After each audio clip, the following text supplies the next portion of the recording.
Happy Pride. Oftentimes, when we use critical theory, we often talk about problems. And I want to use this instance in this Pride to talk about one of my earliest allies. And I've had many in school and in this school in particular. But here's one that's always stood out for me, and it's my first Black teacher. One of the central issues in being a Black student and going to school is the idea that not only are we almost acutely aware that we are using education as a means to move up socially, equitably, and not only just cash, but even gain credentials to counter racist stereotypes that exist about us and that we inevitably confront in our everyday lives. And so education for us carries a real important meaning. And Bell Hooks has loads to say in her later books, Teaching Critical Thinking, about this, and also in Teaching to Transgress.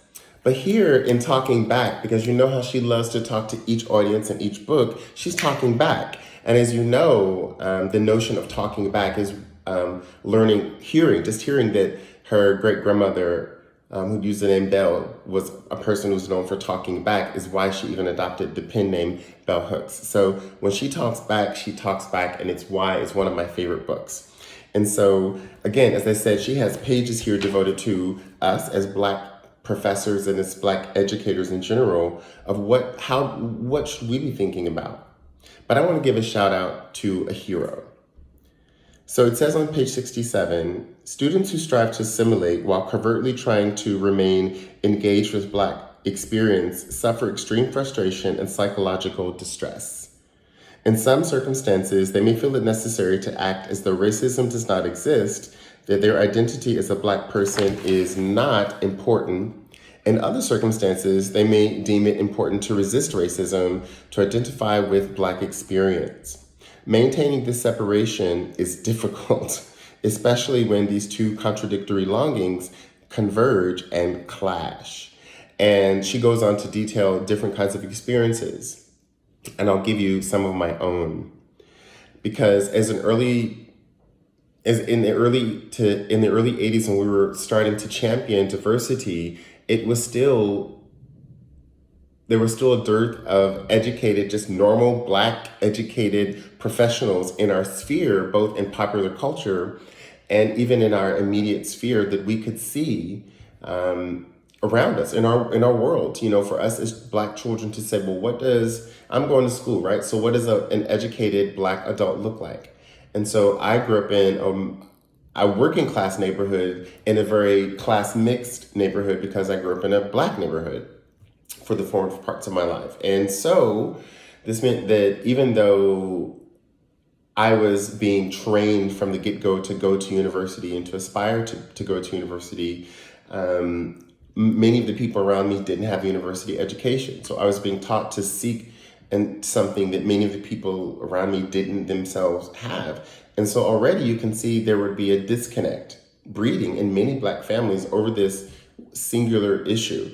And we know that, again, when we're talking about race, we're not just talking about race, but we're talking clearly in this case about class and penetrating class barriers. And so I often laugh because here where I teach now, the distinction is much more clear, but I also saw it growing up, the way that we had to code shift. You know, if I would catch the bus to school from the Black neighborhood and hear Black people around me talking and just being Black, them Black selves, we were all going into dominant white workspaces or classrooms where we would be expected to present ourselves differently just to be taken as professional, or in the case of students, to be taken as a serious student. There are lots of ways that we could think about implicit biases around the code that students learn in the classroom. And again, Bell Hooks talks about how we use the classroom to uphold, if not challenge, bourgeois codes of behavior, talk, tone, and crucially, how we speak about sensitive topics, that we should endeavor to speak about them more objectively rather than engage with the subjective experience. And, you know, the uncloaking of that objectivity is that it presupposes a neutral, white, male, middle class presenting educated person, and all others are subject to being different from that. And so there are many ways that we work in the classroom to uphold that. And in many ways, we know that we are role models to our students of how to just speak and be professionally. And so my champion first teacher was that she was our music teacher. And so she would expose us to a range of kinds of music, including, and this was what's crucial, gospel music. She grew up, I believe, learning instrumentation in her church, and I know that in her later life she continued to play for churches. And so bringing that experience on par with any other kind of music that she would introduce to us, be it folk music from Ireland, be it pop music, be it, Tom Jones that we learned to play, that she taught us to play on the xylophone. She put Black cultural arts on par with all of those.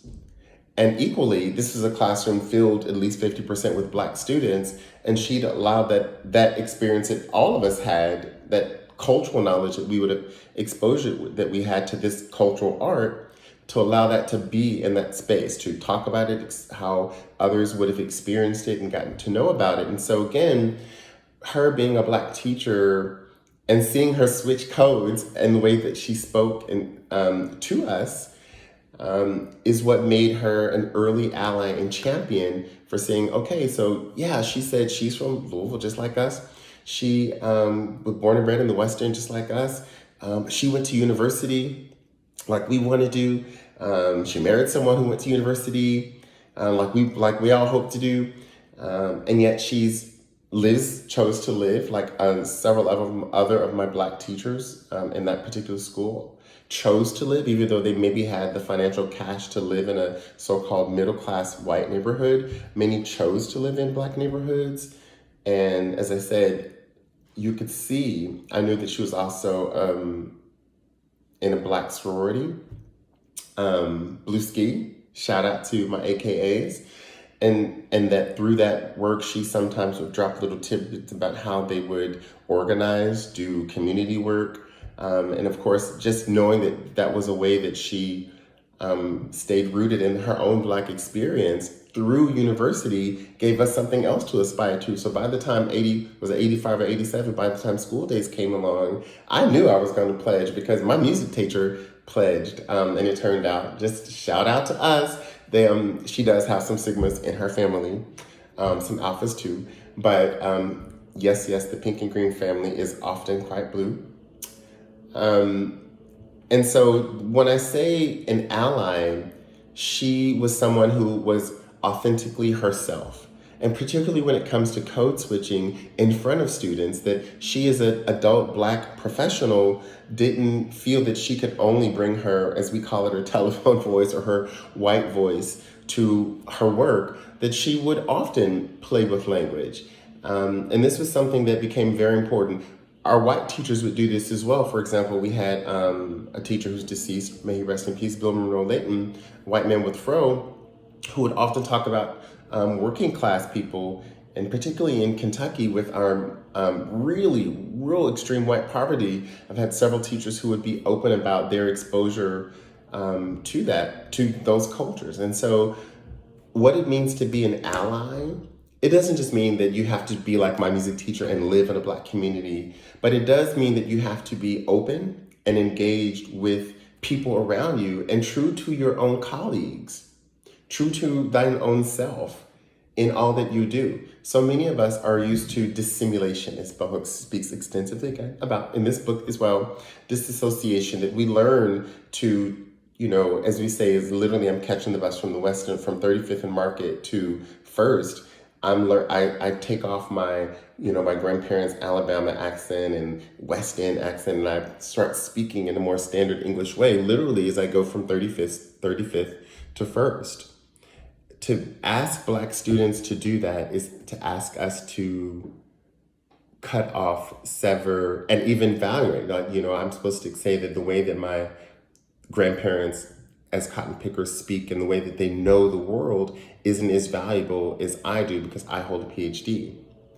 And these are things that allies help us negotiate all along the way. So shout out to my first Black teacher, my music teacher. Love you.